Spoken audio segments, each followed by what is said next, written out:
All right. Hi, everyone. Welcome to the first seminar of the year. So I'm delighted to introduce Kim Berghaus, who's from Caltech. So Kim did her PhD with David Kaplan and has been did a postdoc at Stony Brook, and then before recently moving to Caltech. And last year, she and her collaborators wrote a very intriguing paper called The Cosmology of Dark Energy Radiation, which I found very interesting and wanted to hear more about. So I invited her to give a seminar in our series.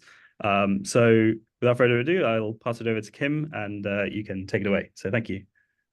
Okay, thanks, Kieran, for the nice introduction. It's great to virtually be in Australia. I'm happy to tell you guys about this work that I've been doing. This is a direction that has started about 3 years ago with collaborators at Johns Hopkins and Peter Graham and Guy Moore. And in the more recent paper, I teamed up with a team of more data-oriented cosmologists to really see how this theory compares with data and how viable it is and what observations we can possibly have today. So to give you guys an overview, so I want to tell you about the cosmology of dark energy radiation. Oh, why does my screen not move? Oh, there we go.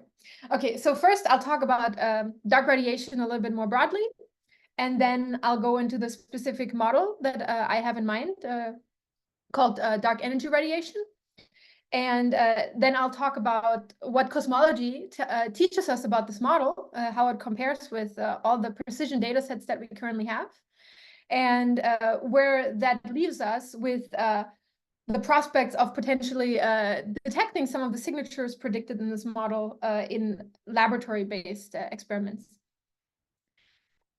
So let's start with dark radiation. So if we just ask ourselves, what are the energy densities that we have around today? What is our universe dominantly made up of? We know that we're dominated roughly by something that acts like dark energy, and we have about 30% of all matter made up of all the energy made up by something that acts like matter. And if we ask how much of the total energy density is in relativistic species or just radiation, it's actually a quite small fraction of the order of 10 to the negative 5. So for it to show up even on this pie chart, I enhanced it by a couple orders of magnitude. So usually when we talk about dark radiation in our universe and what it does, we talk about the uncertainty in that amount of regular radiation that we expect. So we expect it to make up quite a small amount. And in dark radiation, we have a lot of candidates that may be interesting to think about for beyond standard model purposes, such as relic axions, dark photons, stellar neutrinos, maybe extra radiation that resolves your Hubble tension. So there are a variety of candidates. What the direction I want to go is a slightly different one. And the idea here is, what if we can have dark radiation that doesn't live in this very small uncertainty band of relic relativistic species, but what if the dominant component that we have today, dark energy, what if some part of that dark energy could live in dark radiation? And for that to happen, there needs to be some non-trivial interaction between dark energy and relativistic particles, and that is exactly the model that I'll introduce in a little bit more detail in a second. So one of the key questions of the paper that we put out in November that I wanted to answer was, in such a model where dark radiation arises from interactions with dark energy, how much of that is viable with all the cosmological data that we have? Can we have a large amount of energy density live in dark radiation? And spoiler alert, it can be much, much larger than the relic dark radiation that we usually think about. Okay, so to briefly review some of these numbers that I just threw at you, if if we consider our universe in the concordance model, in the lambda CDM model, we have an idea how the evolution of the universe happened from the very beginning up to today.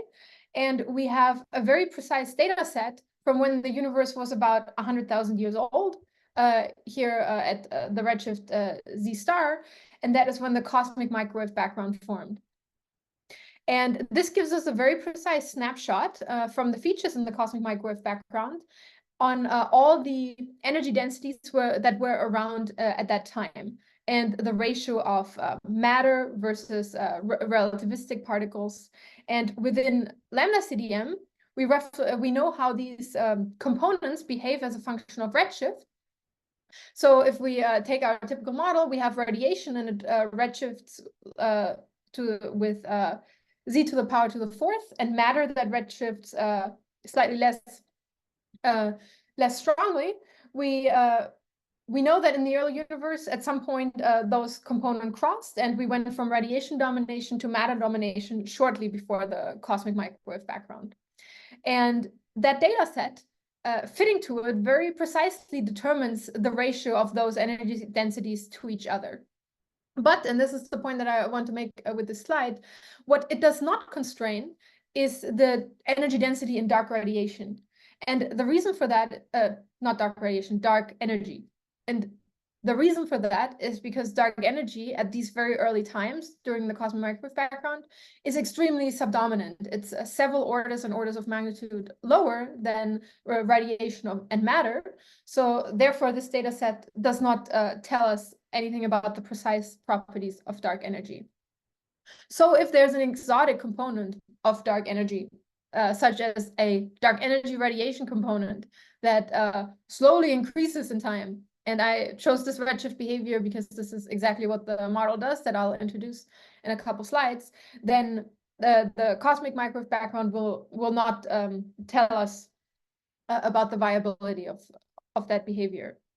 So what tells us about dark energy? It's data sets from the late universe. And we know that currently we're in a period of accelerated expansion. This is why we know we're dark energy dominated. And one of the best data sets that we have that, and also the first one that pointed us in this direction, were from supernovae.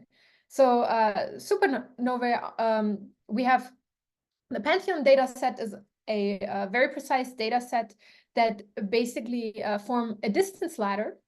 And what we can do with that data set is that we can compare it model independently to our, we can compare it to a specific model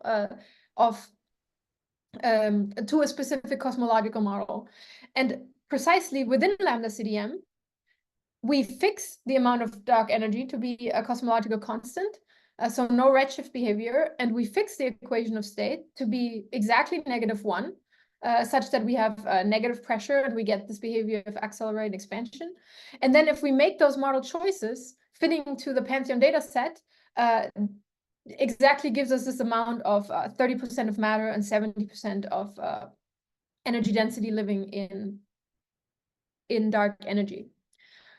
But more generally, what is compatible with our universe and the observations that we have is anything that is able to fit this data set well that we have of at what rate the universe is expanding. So more generally, you could consider a more general function of redshift in the dark energy density, and also a more general function of the equation of state that could also have redshift dependence.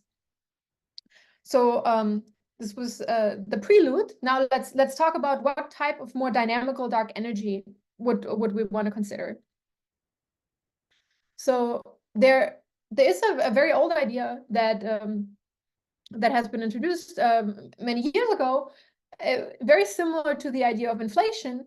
And this is, what if dark energy is a quintessence-like field? What if it was a scalar field that is slowly rolling on a very shallow potential, slowly rolling because Hubble friction, due to the expansion of the universe, slows it down. And if that scalar field filled up the space of the universe, then it could exactly have this behavior where we have roughly negative pressure, and any deviations from -1 in the equation of state are given by the kinetic component of the energy density of the scalar field. So we would want it to be dominated by potential energy, and a small component of the kinetic energy would give us some time dependence in the equation of state. And you may say, okay, but if we have a constant, why would we make it more complicated? So one inspiration is that if you consider dynamics in dark energy, some behavior with time, then there is some potential for that to alleviate the fine-tuning of the cosmological constant that is very, very small, and we do not know why it is so small. And then from a more data-driven perspective, we have all this data, and if you ask what is a model that we can compare beyond a constant, a model like this provides a physical inspiration of something that we can directly compare with the data.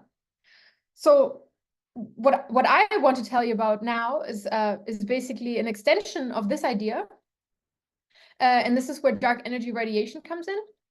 So now the idea is, what if we take our scalar field and we couple it to other fields, so to other light fields.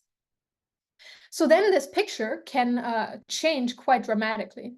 So what can happen is that now, due to this coupling, we write down a Lagrangian.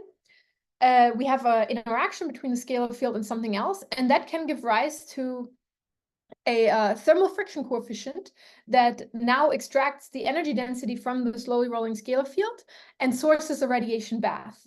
So if that thermal friction coefficient dominates over Hubble expansion, then the energy that we're losing is not dominantly lost to just the expansion of space, but towards sourcing and maintaining a finite temperature bath of these relativistic particles. And then, similar as before, we get a deviation in the equation of state from -1. But now that deviation is not characterized by the kinetic energy of the scalar field, because now you're very overdamped, so the kinetic energy is suppressed. But instead, you have another dynamical component. And here the dynamical component would be the dark radiation that you're sourcing. Usually, this is the continuity equation. And on the right side here, if the term was 0, then this would be the regular continuity equation that we're used to, that tells us that radiation redshifts as a to the -4th. But now we have a source term here, and what that tells you is that you keep replenishing basically at the same rate or a faster rate at which you're diluting away. So rather than having a temperature that decreases, you're able to maintain a steady temperature or actually increase in time due to the sourcing behavior. And what is interesting about such an extension is that now, unlike before, we have a prediction beyond just a gravitational effect that we can look for in data such as the Pantheon data set, because what we're now saying is that there is something new around their particles. There is now an abundance of particles that is being sourced that is there. So potentially this could be a window into a non-gravitational probe of dark energy. And as I'll go into in a little bit, there's a characteristic temperature associated with this dark radiation sourced by dark energy. So potentially it could be another window into understanding the dynamics of dark energy. And now from a particle physics perspective, I've just said, oh, this all can happen if we just write down some interaction, some force. So let's consider a specific force. Let's consider a Lagrangian. So one Lagrangian that in the last couple of years has been realized leads to this behavior is a very simple interaction term, one that we're very used to, where you take an axion-like particle and you couple it to non-abelian gauge fields via a GG dual term. So this interaction we're very, very familiar with. It's the same one that is postulated for the QCD axion coupling to QCD. So the point I want to make here, though, is that so far I'm not considering this axion to be, so far I'm considering this to be a dark sector. So this is a dark axion coupling to a dark non-abelian engaged group. But if you're with me that dark energy could be a scalar field, then it is not far-fetched to say that the scalar field could couple to a non-abelian engaged group. And the particles that make up this radiation, we had a temperature here above the confinement scale of this gauge group.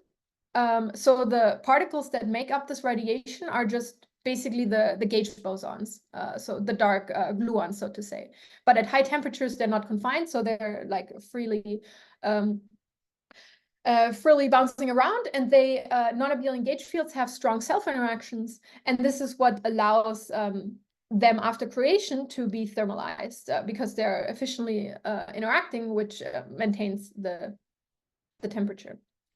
And so now if we ask what is natural for, what particles are natural to populate this bath, so the number one ingredients are the gauge bosons. Those are the ones that we're coupling to. And then it's also quite easy to thermalize also a component of the axion particle in as part of the thermal bath that makes up the radiation. And there also can be fermions that are, for example, charged under the non-abelian gauge group that also then become thermalized in the bath. Okay, so let's, so I just very broadly said, oh, we have this Lagrangian, and now we get this thermal sourcing of particles. So this seems like a leap. So let's take a closer look at exactly where that comes from. So let's take this interaction term here, where we couple the axion to the GG dual term, with a temperature that is larger than Hubble and larger than the confinement scale of GG dual. And now let's take the Euler-Lagrange equation. If we want to ask what does the presence of this Lagrangian does to our equation of motion of the field, what we would expect is a term linear in GG dual. And that is exactly what we get here on the right-hand side. We have a term that is linear in the thermal expectation value of GG dual. And this quantity actually is quite challenging to calculate from first principles. But within linear response theory, and what I mean by that is if the motion of phi is slow compared to the interactions of the particles in the plasma, then we can expand this operator in linear response theory as a function of phi and phi dot. And this actually holds true for any operator. So we could have written down any interaction term here. We have this thermal expectation value. And then within linear response theory, we expand it. And the first term that we actually find is a thermal mass correction to the phi field. This is just saying that we're no longer in vacuum, we're in the presence of a thermal bath, and that gives contributions to the vacuum mass. So for the axion specifically, this contribution is not allowed by symmetry. The axion is a Goldstone boson or a pseudo-Goldstone boson, so we do not get a sizable mass correction.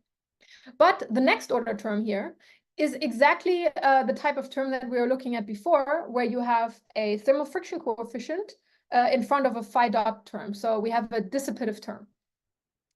And it turns out that exactly in this type of coupling, this is the dominant term because the mass correction is suppressed. And that's exactly the behavior that we wanted for this phenomenology that I described to emerge from first principles from the particle interaction.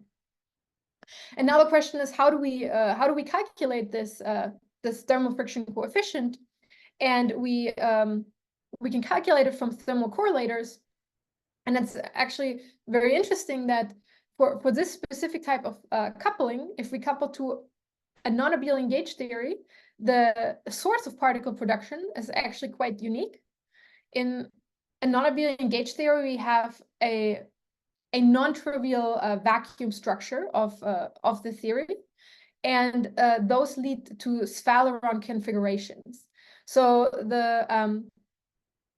The idea is that there are several vacua that are all equally valid in a non-abelian gauge theory, but to go from one to the other, you need to have a large gauge transformation.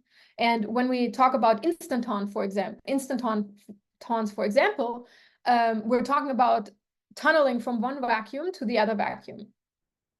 And that is due to the vacuum structure in a non-abelian gauge theory. But at finite temperature, there's another process in which you can go from one vacuum to the other. And that's basically not by tunneling, but by classically going over the barrier.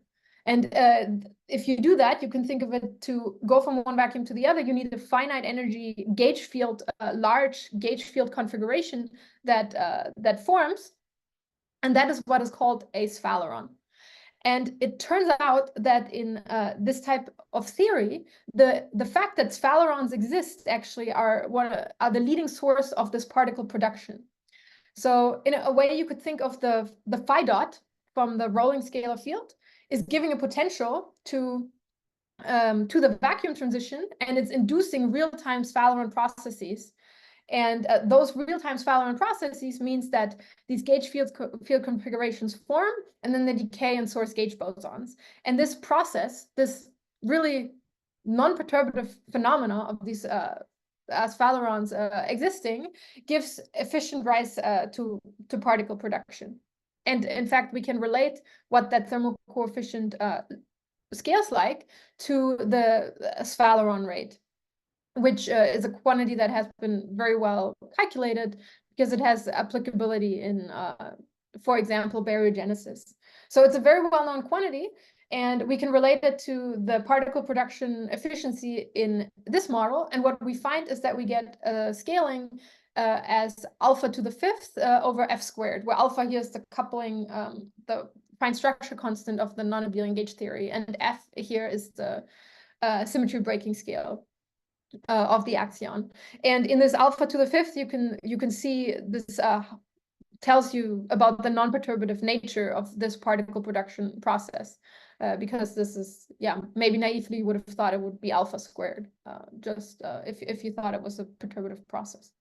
Okay, so this was a small interlude on how this comes about.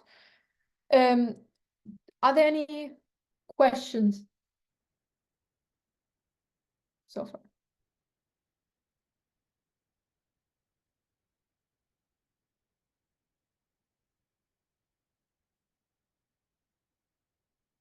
Okay, no questions. So let's move on. So my point here is to say this phenomenology can very simply arise from fundamental theory, and therefore is, so it's not purely phenomenological. It's actually viable within first principles. So let's talk about what cosmology tells us about the system. How much of this radiation can we produce at late times? So what I did with my collaborators is we took this model and we implemented it in CLASS. CLASS is the cosmological Boltzmann solver that calculates all of your cosmological observables from the cosmic microwave background to the power spectrum in the lake universe, and allows you to compare it with all the precision data sets that you have via in MC type procedure. So the potential that we picked for this model is just the very simplest one, just a linear potential. And this is quite generic because the regime in which we're interested in is where the thermal friction dominates, because that's where you get the most amount of relativistic particles. And in that regime, you're very overdamped. So no matter what the shape of your potential is, you can always Taylor expand around where you're at locally, and it always looks like a linear potential to a good approximation. And we're not very sensitive to the exact shape, precisely because we're not sensitive to the kinetic energy, but instead to the radiation that we're sourcing. So we implemented it into CLASS, and I want to emphasize that not only the background behavior of the model, but also the perturbations of the entire model. So we consistently implemented that as well to study the impact on things like power spectra. And there are three models that we considered. Minimal dark energy radiation, which is the one with the friction coefficient that depends on the energy density of the dark radiation, which is the scaling that comes about if you couple an axion to a GG dual. Then we also compared to a toy model where the friction is just constant. And then we compare to basically the regular quintessence type model where you have no friction and you're dominated by no particle production friction, you're dominated by Hubble friction. And we compared to a Planck data set from 2018, baryon acoustic oscillations, which also tell us about the late universe expansion of the universe as a function of redshift, and then the Pantheon supernova sample. And we also forecasted what future data sets can do, and we included the Simons Observatory and also the Roman telescope, where the Roman telescope has supernova that go out a little bit further in redshift, up to redshift of z equals to 3. Okay, so without further ado, here are the results. So one of the main questions that we had when we started this project is, how large can the component be of dark radiation that could be part of our universe today? And what we found quite robustly for both models, actually the toy model and the model from first principles, is that within 2 sigma boundaries, comparing to all these data sets, it's viable to have up to 3% of the entire energy density of the universe live in dark radiation. So 3% is quite large. It's about 10% of all the matter that we have today. It's orders and orders of magnitude larger than what we would have just in the CMB, which sits about 10 to the negative 5. So we can have up to 3% of we could have a background bath up to 3% of all the stark stuff around.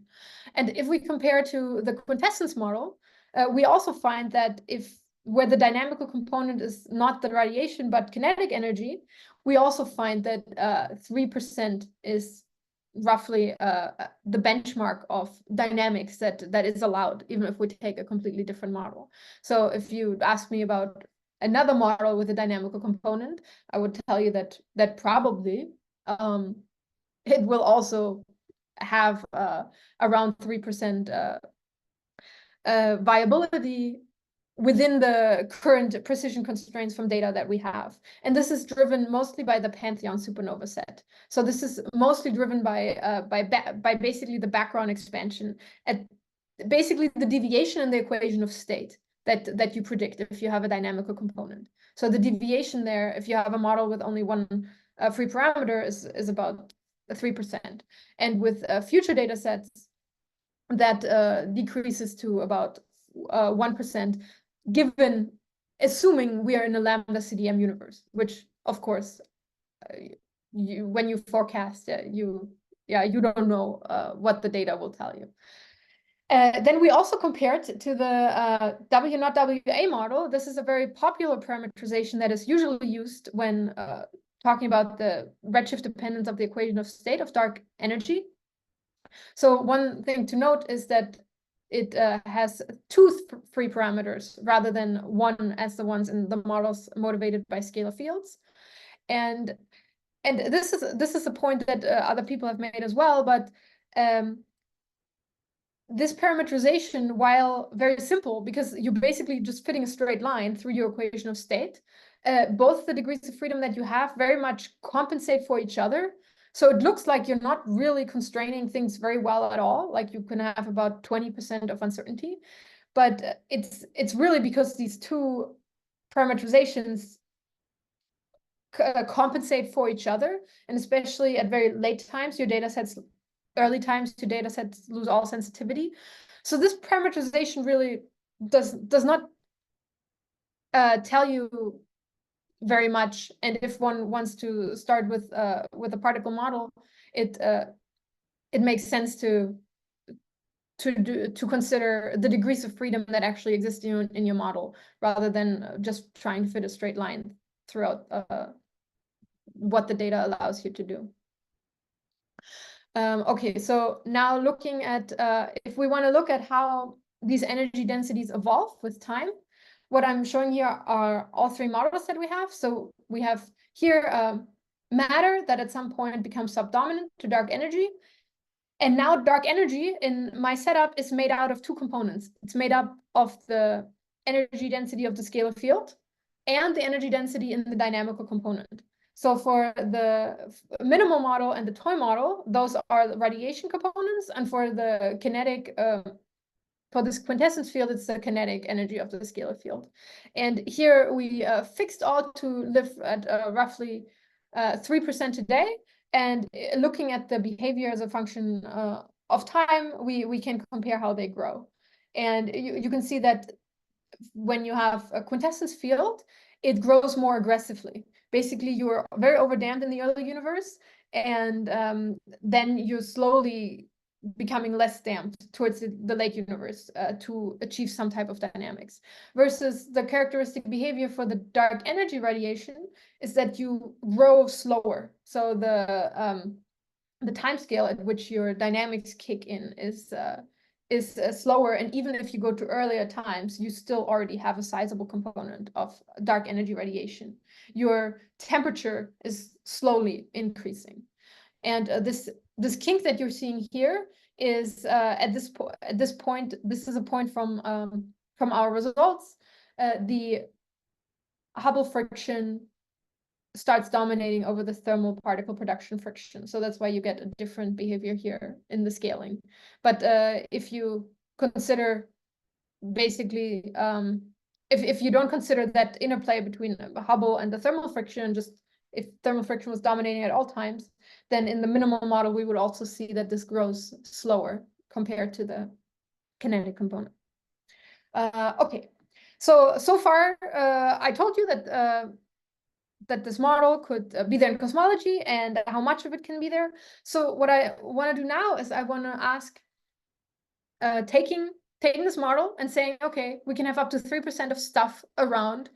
Now, can we detect it if we allow for it to couple to the standard model? So previously, our constraints were just assuming a dark sector, but now let's turn on or consider specific models where we couple to the standard model and evaluate what the prospects are of seeing this type of radiation. So one very interesting scenario is that this type of dark energy radiation can thermalize one of the standard model neutrinos. So, and as a proof of principle, if you ask, can you do anything to increase the relic standard model neutrino background? It's quite difficult. So this is one of the ways in which you could do it. So the only things that can be thermalized in this radiation is stuff that is lighter than the radiation. The characteristic temperature scale corresponding to this 3% is about 1 millielectron volt. So any of the particles that I'm talking about thermalizing here need to be lighter than this. So we already know that there are two standard model neutrinos that are heavier, so they cannot be thermalized. So the assumption I'm making here is that the one species that could be thermalized is lighter than this millielectron volt scale. And then the process that we could have is we could have fermions in the adjoint representation that are charged under the non-abelian gauge fields that couple to a sterile neutrino, to a right-handed sterile neutrino that is also lighter than a millielectron volt. And then we can thermalize this right-handed sterile neutrino. And this is a little bit different from what people usually do with sterile neutrinos, because usually you think of them as being heavy, like keV or larger and being dark matter. So here I'm considering a very light sterile neutrino, which may be a little bit unusual. And if that type of neutrino has a Dirac mixing term with the left-handed standard model neutrino, then this could also be efficiently thermalized. And as a consequence, you can heat up one of them. Now, why is that interesting? Our relic background tells us that we have about 100 neutrinos per cubic centimeter per species. And if we heat it up, this one species, we can enhance that by 2 orders of magnitude, which, you know, if they're more around, maybe they're easier to detect. So let's look at the prospects of detecting them. The Ptolemy experiment tries to detect relic neutrinos via neutrino capture on tritium. So the idea is that if you have tritium, you can have a relic neutrino come in, and it induces a process where it goes to helium-3 plus an electron. This process has a very large background from the beta decay, which is tritium just decaying into helium-3, an electron, and a neutrino. But because we have in one process it's scattering and the other one it's a decay, we have more kinematics available in the first process. So what that means is that this outgoing electron can have more energy than the outgoing electron in the beta decay. So you would expect a signal beyond the endpoint of the beta decay. The endpoint is kinematically the most energetic that this electron can be emitted. And you can then look for electrons beyond this endpoint to try to find proof of having absorbed a relic neutrino. So the difficult thing with Ptolemy is that on a quite ambitious detector with 100 grams per year tritium mounted on graphene, they predicted to see about 4 events, exactly because the number density of relic neutrinos is quite low. So if you can boost the amount, then you could potentially see more events. But in my model, here, you're most sensitive to non-relativistic neutrinos because they contribute the most amount of kinematics that put you beyond this endpoint. In my case, I'm considering basically a massless neutrino. So what contributes this energy is not the mass, but instead the kinetic energy, which for me is roughly set by the temperature, which is roughly 1 milli-electron volt. So this makes it extremely challenging because the question is now, do you have the resolution to detect that endpoint? Because if you have more events, but you cannot resolve the signal, then yeah, that doesn't help you. So spoiler alert, you need a very good resolution, less than 10 milli-electron volts. So what I'm showing you here is basically a similar plot to what the Ptolemy collaboration showed. In gray, I'm showing the standard relic neutrino background, and in orange, I'm showing my signal. So we can see that there's an enhancement, which is especially promising in a normal neutrino mass hierarchy. But here I've taken a fictional detector with a resolution of 6 milli-electron volts, and that is roughly at the boundary that you need to be able to resolve the signal. And then in recent, and here I've made a table considering basically how the signal scales as resolution. So with the 2 milli-electron volt resolution, you would detect most signal events, but this is very, very difficult to achieve. And specifically, in recent years, since the last paper from Ptolemy that I showed previously with their projections, where they thought they could achieve 10 milli-electron volts, it has been pointed out that there's an Heisenberg uncertainty principle, which is basically quantum mechanics kind of limiting your resolution to about 50 milli-electron volts for the idea of mounting tritium on graphene. The idea is the following. If you mount tritium on graphene, you're putting your tritium basically in a harmonic potential, and that spreads out your wave function. And that spread gives you a larger uncertainty, such that even in your beta decay, you have an uncertainty that goes beyond the endpoint. And of course, if your quantum uncertainty is 50 milli-electron volts, then you're not going to resolve something where you need a 2 milli-electron volt resolution. This is also an issue for not detecting my model, but just trying to go for regular relic neutrinos at the rate of 4 events per year. And they're currently working on trying to resolve it. So I've spoken with Chris Tully, one of the PI of Ptolemy, and they were trying to think about using polarized tritium, which fundamentally is limited by a 5 milli-electron volt resolution. They're also considering different nuclei. I think one of the ones that they're considering is thulium, which is funny because Chris's last name is Tully, so it's like thulium. Like, yeah. Anyway, so there's a subject to R&D on trying to trying to improve this, but I would say the prospects are a little bit pessimistic on being able to see this type of signal in neutrinos. Though in principle, it's interesting that there are mechanisms in which you can heat up the relic neutrino background at late times. So let's talk about axions. So taking exactly this 3% as the precision constraint, the prediction is that we have an upper temperature at the 2 sigma level of 0.84 milli-electron volts. And the exact temperature depends on the relativistic degrees of freedom in your radiation. And here I've taken the benchmark model of 7, which corresponds to if you have an SU2 plus the relativistic degree of the axion. And this temperature now tells you everything about your radiation because you're thermalized. So you just have a thermal distribution, a black body spectrum.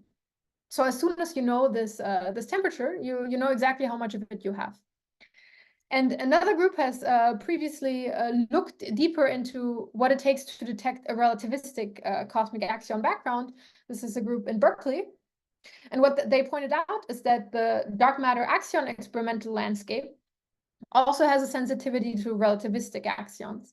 So if we take a coupling, let's say our axion couples to electromagnetism, like via an FF dual term. And then there are limits on how large this coupling can be from our standard stellar loss arguments that we know, and this coupling needs to be smaller than that. Then one can ask, what sensitivity do you have to a relativistic background? And there are a couple of factors that enter here. One is basically this factor just in terms of energy density. How much do you have compared to our local dark matter energy density? So that gives you a suppression of an order of 10 to the 5 or so. Then the other factor is this, what I call bandwidth factor. Dark matter experiments have a quality factor. Like you try to ring up in a cavity experiment, you try to, for example, ring it up to a factor of 10 to the 6th based on the narrow distribution of your dark matter. A thermal signal has a much broader bandwidth where your quality factor would be order 1. So you get a suppression from that. And what this work has pointed out is that you scale roughly as the square root of the quality factor in the bandwidth. Then I've also introduced another factor here that was not initially, this work focused mostly on the lower mass axion experiment where this collection efficiency factor matters less. But for larger axion masses, the milli-electron volt range or so, people have done clever things in focusing spatially their signal onto a sensor. For example, the BRED experiment collects the entire dark matter signal from their detector and has a clever geometry that focuses on your one sensor that you have. And a relativistic signal cannot be focused in the same way. So you take another hit in a collection efficiency here that comes from you not being able to focus your signal in the same way that the dark matter experiment was designed to focus your dark matter signal. And then the other thing that prorates your reach is basically the coupling. What is the limit? And here at the limit, I've taken the stellar loss limit at about 10 to the negative 10. And then you can ask, what is the sensitivity that you can have? So if we look at the landscape of experiments here in gray, the ones we currently have, and in blue, the upcoming ones, and I take all these factors into account with the bandwidth and the collection efficiency, and I consider my signal, you can see here in blue, I've shown the relic cosmic neutrino axion, the relic cosmic axion signal corresponding to a delta N effective of 0.5, which is already quite being quite optimistic. That signal is much smaller than my signal. My signal was several orders of magnitude larger. But even with that enhancement, it's very, very challenging and to try to see something in these experiments designed for dark matter. So it doesn't look like on that front one is able to see the signal, but there are efforts underway that are interested in looking for this relic signal. So the relic axion background is an interesting theory target that one could look for with an experiment specifically designed to look for relativistic axions. And this is what it takes here, because the dark matter approach will not get you there. And if one tries to reach this target, then of course my model will lie along the way and provide a benchmark that is easier to achieve. So what one would basically need is something like a big box in a huge magnetic field with a lot of sensors that can detect your signal. Okay, so the last two candidates were a little bit pessimistic, so let me conclude on one that's slightly more optimistic on the dark photon case. So dark photons can be popularized in this dark radiation. For example, the fermions could be charged under a dark U1, or you could also couple your axion directly to a dark U1. And then that dark photon could have a small mixing with the standard model kappa. And what I'm showing here are the standard constraints that we that we have. And actually for the gray constraints here, I used the wonderful repository from Kieran. And now in the case of my model, there is an additional constraint. And in orange, I basically show here if what arises if we have this background. So one constraint from the cosmic microwave background is what if we have regular photons oscillate into dark photons? But if we have a large background of dark photons, then we can also have the process of dark photons oscillating into visible photons, resonantly and non-resonantly. And then that, of course, is also constrained by measurements of spectral distortions on the cosmic microwave background. So this is what this orange band here is. And now if we want to ask, how does our efficiency scale? Very similar considerations to the axion case. We have the ratio of energy densities, a bandwidth factor, a collection factor. And then now we also have a slightly different scaling here, because we're basically asking what is the likelihood of the axion oscillating, of the dark photon oscillating into the visible photon in our detector. And all of the dark matter dark photon experiments are considering non-relativistic dark photons. So you have a factor here of that scales as m over m times the length, which for a relativistic photon changes, it goes to m squared times the length over the energy density. So we in the constraints we expect some sensitivity on the mass here. So what I'm showing next is basically a similar plot to the axion, except I'm assuming that the mass is roughly similar, that the mass of my relativistic dark photon is roughly similar to the energy scale within an order of magnitude or so. So if I make that assumption and kind of scale the sensitivity of my experiments to my signal, I can see that some experiments, most promisingly dark matter radio and LADERA, have sensitivity to this signal at a coupling benchmark that is not so bad. And so all these experiments here are dark matter experiments, except for LADERA. LADERA is already an experiment designed to be optimized to look for relativistic dark photon radiation. In fact, LADERA stands for late dark energy radiation, because it's looking for the type of signal exactly proposed in dark energy radiation. They're an experiment that is currently located at JPL. I just visited them last week. It's a very small team so far. It's Aaron Chu and Pierre Echternach, and I joined them in the effort in looking for the signal. And if we ask what is the sensitivity roughly in our mixings, we have some mass dependence that kicks in, that suppresses it at very low masses. But specifically dark matter radio and LADERA are able to probe new parameter space here. And this is and LADERA is at the prototype stage. Currently, it's a 10 by 10 centimeter box with several sensors, single photon counting sensors, similar to the Brad experiment, but with many more sensors. So what you basically compensate for is this collection efficiency, because you don't need to focus everything on one sensor, but you have a wider area. So you're more likely to be sensitive to a relativistic signal. So potentially in the future, there could also be improvements made on that front. So to conclude, the takeaway today is I want to say dark energy radiation can make up to 3% of the energy density of the universe. So if you are thinking about something where you need a lot of radiation in the late universe and you think it can't happen because of bounce from the CMB, those can be avoided if you have production mechanisms in the late universe. And most notably, this has a thermal distribution. And the thermal distribution has a temperature of the order of millielectron volts. And that temperature exceeds the cosmic microwave background by up to a factor of 5.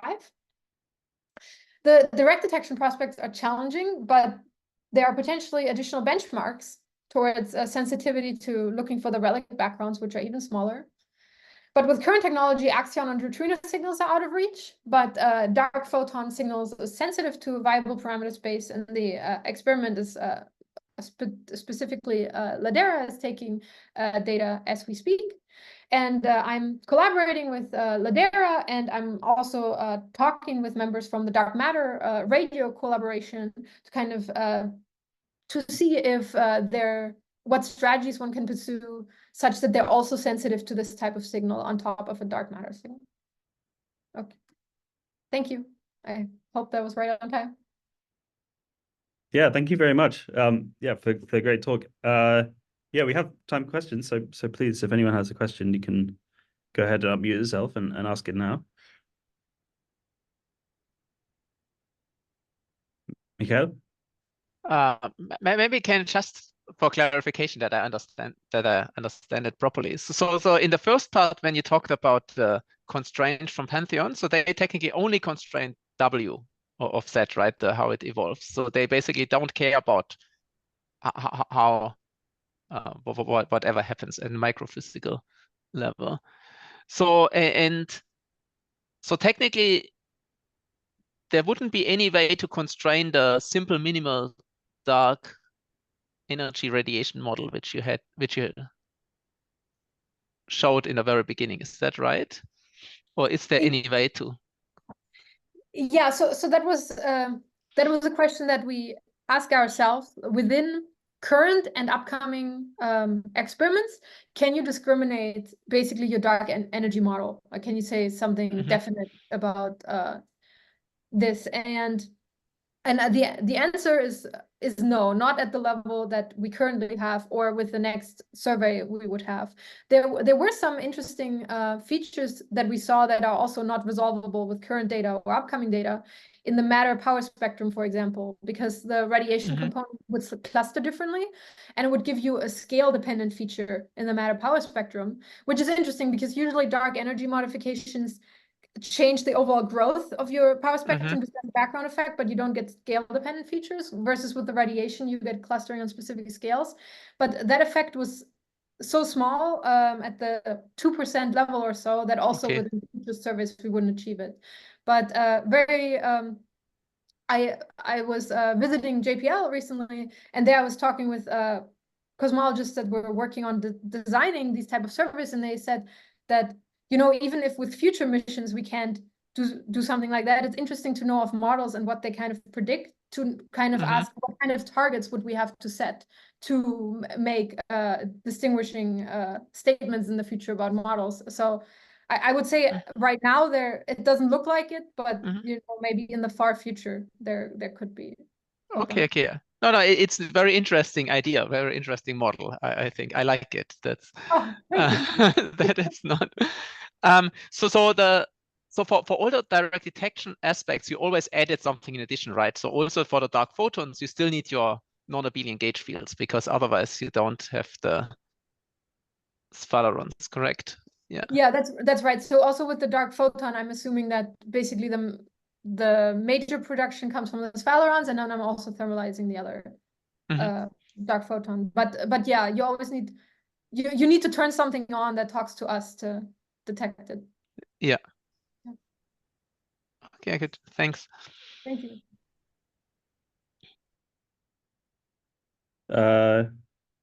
Anyone else want to jump in before I do?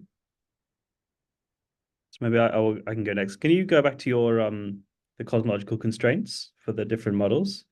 I just want to understand, like, do you know how, like, if you broke down the different data sets, which one is there any particular one which is like dominating the sensitivity, or do you need the cosmic history to do all this? So we find that in the allowed region of parameter space, Pantheon is dominating. But we found another interesting feature, and that is that at the background level, there's basically a degeneracy between how steep your potential is and how large your friction is. Because, you know, like if you're just constraining how fast you're going, it can be steeper and your friction can be larger. So at the background level, it looks like there's this complete degeneracy.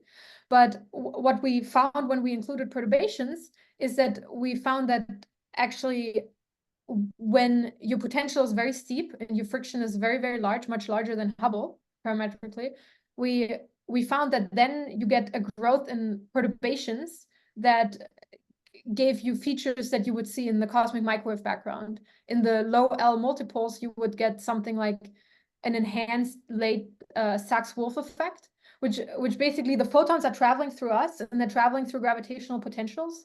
So now if you have dark energy that's not smooth, but has a lot of inhomogeneities, that would show up in those photons in the low L multipoles. But that then ruled out that part of parameter space as viable and put us in the regime where the thermal friction is larger than Hubble, but not by orders of magnitude, which was an interesting feature because other complaints that people have sometimes is that in these models you need large trans-Planckian field excursions because your potential is so shallow. And one hope could be like if you have particle production that you could make that much, much more narrow. But we found that this, where you would mitigate this effect by a lot, is not allowed because of this behavior and the perturbations. So the most that you can reduce your field space is like an order or so of magnitude, order or two.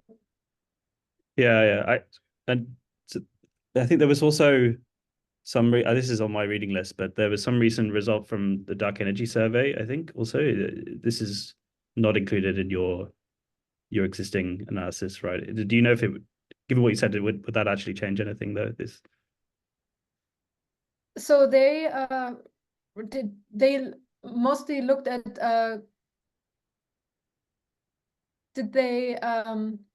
I think the most competitive constraints on the equation of state are still from the Pantheon supernova dataset compared to DS.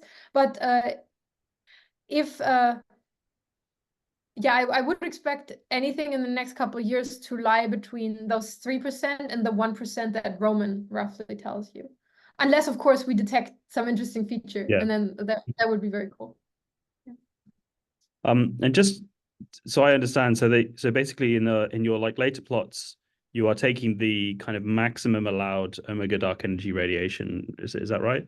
So this is a sort of 3% level, but I think for some of your other plots it was a bit larger than that. Is this like a model dependent thing, or just a choice for the particular plots? I think it was a dark photon one. You had it like larger than that, but I could be misremembering.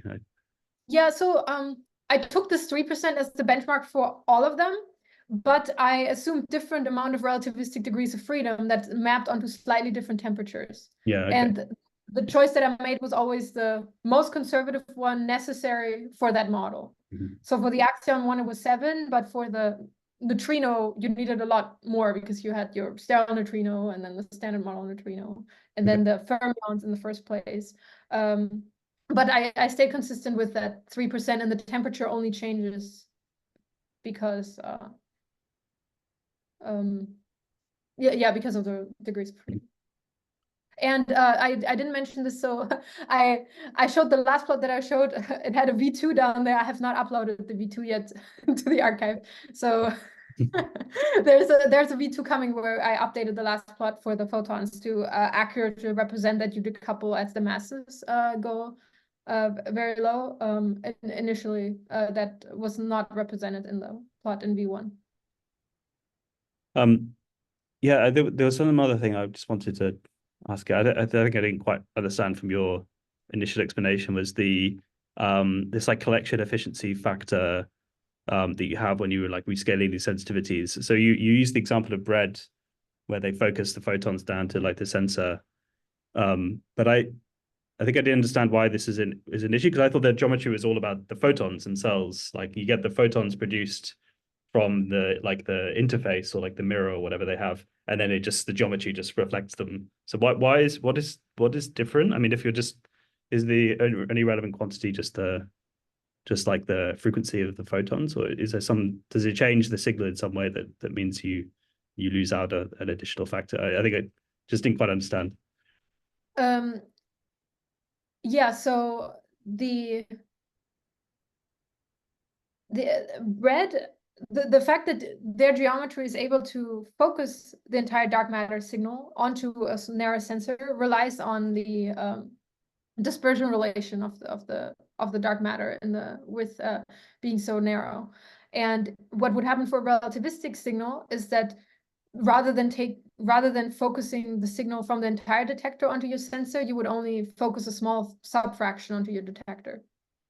So you would get an additional suppression due to that.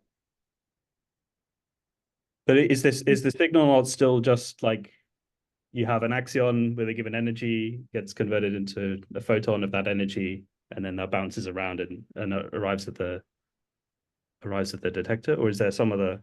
Yeah. Well, but it needs to like bounce the right. So only the width of the axion, the dispersion of the axion mass is just given by the velocity, so it's quite narrow. So if in my distribution is much wider, but then the part that is efficiently focused onto your initial sensor would only be the sliver in the width that would correspond to the dark matter width. And all the other modes that lie outside of that small width would not be focused onto the sensor. They would end up somewhere else. But isn't bread like a broadband experiment anyway? Aren't they like sensitive to like any axion mass over the bandwidth, which they're able to detect the photons over? I don't know, there's probably some basic thing I'm missing.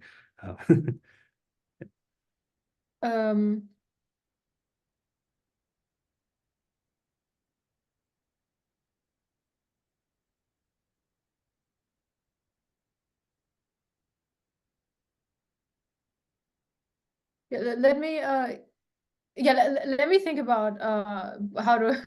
Yeah, no, this Yeah. could just be I'm not expressing my confusion clearly enough. But yeah, what was the other things I wanted to ask? Yeah, the other thing was this sterile neutrino. You're talking about this like very light, I think MeV scale sterile neutrino. Is this I don't really know much about the landscape for sterile neutrino searches. Is this allowed by like neutrino oscillations and colliders and all this stuff? Does this model escape bounds? Yeah, so what happens is that the bounds fall off and become much weaker once you go to mass splittings less than like an electron volt squared. So all of your neutrino constraints from all of your oscillation experiments and so forth kind of lie above that band. You get some constraint from, I think, solar oscillations, and they put a limit that is weak, I think 10 to the -3 in the mixing, and that I have taken into account. That okay. Yeah, but yeah, it's interesting. There isn't much literature on that range of sterile neutrinos because people always talk about larger ones. But there has been 1 or 2 works that evaluated this more carefully, and I've taken the limits consistent with those bounds. So is that sort of a theoretical bias? Like there's like model building issues with getting a neutrino mass mechanism working for sterile neutrinos of that mass or something? Yeah, I think people usually like the right-handed neutrino to give and some kind of seesaw mechanism. They usually wanted to do something else, and then being heavy serves you in terms of dark matter, like Dodelson-Widrow type, or a seesaw where you can give masses to neutrinos. And in this mechanism, it doesn't really do anything else. It doesn't solve another problem. It's just sort of there. It could be there. That's also, I think that's why people usually don't think about it. So it's more phenomenological, really. It's just another species of neutrino. Yeah. Okay.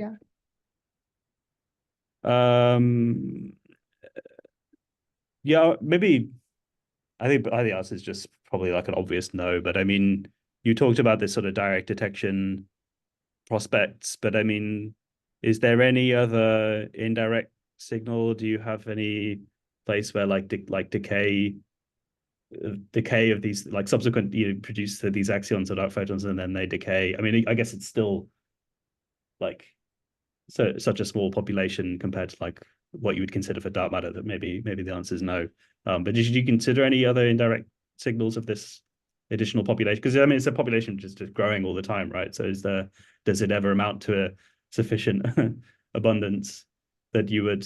I guess the other thing is it would be like a cosmologically homogeneous population. It wouldn't be confined to like halos or anything. Like, could you use like look at line like X-ray or whatever line, optical lines in the cosmic voids or something like this, where you wouldn't expect. I guess one could look at a void. So I mean, so X-rays are too high energies. You something in the milli-electron band. To be honest, I haven't thought about in the indirect signatures, but that could be. Yeah, maybe that's interesting. Maybe that could be an interesting signal that I've not. But I haven't thought about that direction. Yeah, that's interesting. Yeah, I guess the question is what type of telescopes would probe in that frequency band. Yeah, I guess it's like high frequency microwaves or something like this, right? So you basically because you're a little bit above the CMB basically. I guess the signal kind of basically would look like the CMB though at some level, because it just be this like isotropic background of radiation with a particular spectrum, but I don't know if